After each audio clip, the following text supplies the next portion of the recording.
Thousands of UK farmers have gathered at Parliament to protest the government's inheritance tax hike.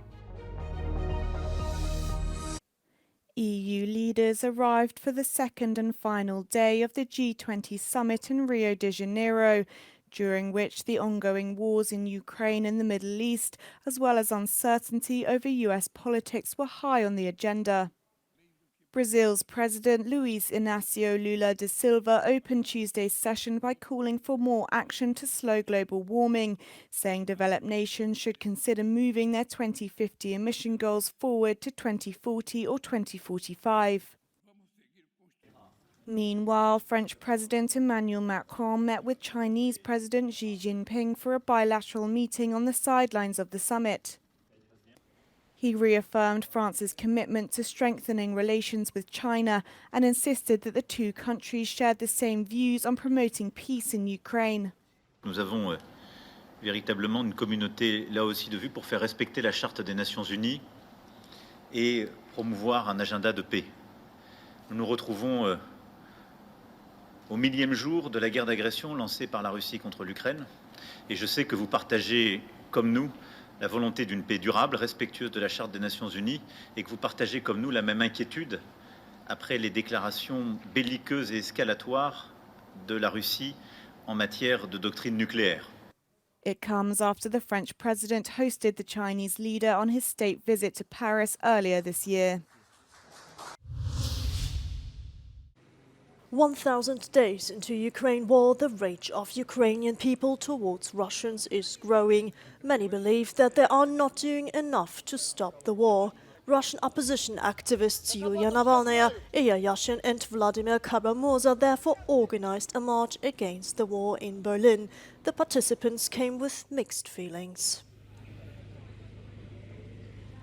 Русские и путинские – это не одно и то же, потому что пропаганда российская, кремлевская пропаганда, скажем так, пытается сделать все, чтобы отождествить весь народ с, собственно, вот этой террористической организацией, которая захватила власть в стране. Many Ukrainians say it is wrong to blame Putin alone. They see a collective responsibility for the war on the part of the Russian population.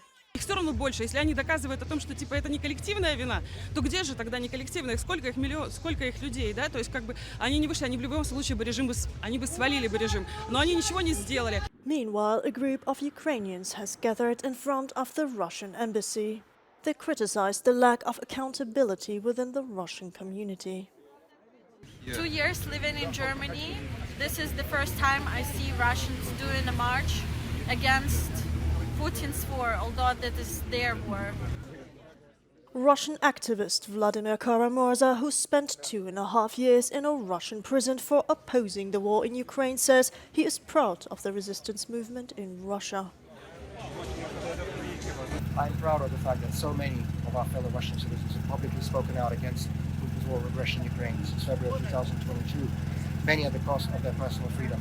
We have a record number of political prisoners today, more political prisoners in Russia today than in the whole of the Soviet Union in the mid-1980s. And the fastest growing category in the Russian political prisoner list are those Russian citizens who have publicly spoken out against Putin's war of aggression in Ukraine. And this fact makes me proud.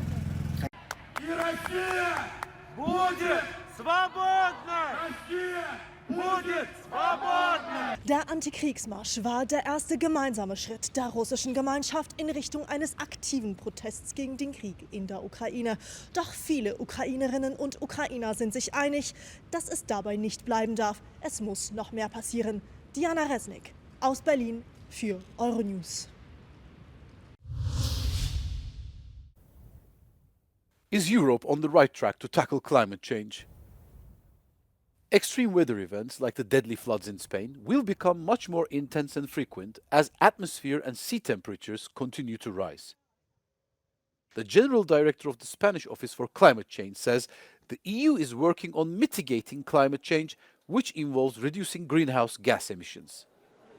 So we need to work on the path that we have already set, because we have been working in mitigation. We are the most ambitious group, in policies to tackle mitigation. That is the first and the starting point to avoid the impacts and to avoid these floods and these tremendous droughts. Besides mitigation, the EU is also working on adaptation to climate change. Aparicio stressed the need to find a new framework to be better prepared to these intense events.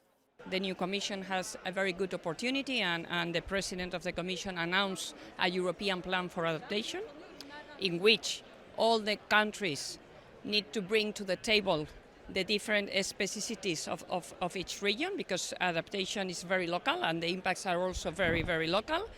Risk perception, improving capacity, and education of administrations and citizens are very important elements in the fight with climate change. Experts believe we need to enhance our understanding of climate change and of its social and economic consequences. Following the French farmers' protests against the agreement between the EU and Mercosur, alarm bells are ringing in Spain as well. As the Spanish government supports the deal, the agricultural sector aims to bring its opposition to the agreement to the attention of politicians. Rechazamos totalmente la posición que tiene el Ministerio de Agricultura y el Gobierno español, cuando sabe los impactos que tiene sobre la ganadería y sobre la agricultura en todo el Estado español. Impactos muy negativos que van a impulsar modelos de agricultura más industrial, que además chocan y tienen una contradicción total y absoluta con los objetivos del Pacto Verde y la estrategia de la granja a la mesa, ¿no? Farmers want the Spanish government to acknowledge their demands. El Ministerio de Agricultura no ha convocado nunca una reunión específica con el sector agrario para hablar de Mercosur. Pese a las muchas críticas de los agricultores españoles al acuerdo entre la Unión Europea y Mercosur, el ministro de Agricultura, Luis Planas, lo defiende. Asegura que hay mucha mitología, así lo ha descrito, en las opiniones contrarias al acuerdo y que no se ajustan a la realidad. Además, deja la siguiente pregunta en el aire. Escuchen. Yo creo que hay una cierta mitología en torno a Mercosur que no me parece que se adecue ni a la realidad de lo que es el acuerdo Mercosur ni al momento en que estamos viviendo. ¿Le interesa en estos momentos a la Unión Europea encerrarse sobre sí misma o le interesa el ampliar la red de nuestros acuerdos comerciales con países terceros para mantener nuestra influencia también económica y comercial? Farmers are responding. They have a message for the Minister of Agriculture. Pues que el ministro es el ministro y los agricultores somos los que estamos sufriendo estas consecuencias. Si el ministro fuera agricultor o los agricultores fuéramos ministros, te puedo asegurar que estaría junto a sus homólogos franceses y alemanes en contra de este comercio que se piensa firmar. Nos están exigiendo cumplir con unas cosas que cada día son más difíciles, que encarecen más nuestros productos y que lo que están llevando es al abandono tanto de la agricultura como de la ganadería europea. Por contra, en estos países de donde se espera atraer estas materias primas, todas estas normas que no existen, es más fácil su producción y su manejo. Además, es inconcebible que Europa, que se crea para la protección de los países miembros, esté dejándonos trabajar en desventaja con una competencia desleal con países terceros. Spanish farmers are coordinating amongst themselves and do not rule out holding protests. Thousands of UK farmers have descended on Parliament to protest the Labour government's decision to increase inheritance tax. The hike was announced in last month's budget and would see the end to a tax break dating from the 1990s that exempts agricultural property from the levy. It means that from April 2026, farms worth more than £1 million will face a 20% tax when the owner dies and they are passed on to the next generation.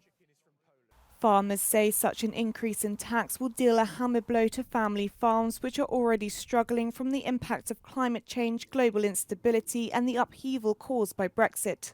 If the government ends farming, which is seemingly what it wants to do, where do we get our food from? But the UK centre-left government says the vast majority of farms will not be affected, and various loopholes mean a farming couple can pass on an estate worth up to £3 million tax-free. Israeli airstrikes targeted a neighborhood in the heart of Beirut late Monday evening. Lebanon's health ministry said at least 5 people were killed and 31 wounded. The strikes targeted government and diplomatic buildings, said Lebanon's state-run national news agency, but others aren't so sure.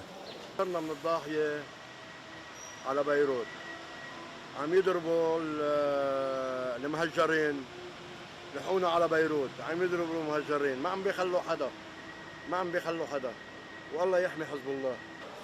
To these images, U.S. envoy Amos Hochstein arrived to the war-torn city this Tuesday. His aim? To finally find a diplomatic solution to the conflict.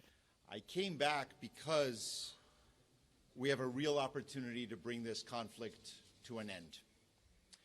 This is a moment of decision-making. I'm here in Beirut to facilitate that decision, but it's ultimately the decision of the parties to reach a conclusion to this conflict. It is now within our grasp.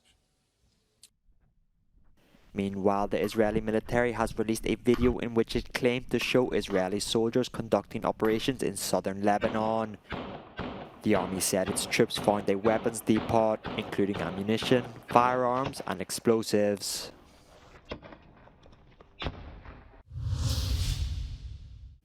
President-elect Donald Trump joined Elon Musk to watch the launch of another SpaceX Starship rocket from South Texas. It's the 6th test flight of the rocket, which is the world's biggest and most powerful spacecraft.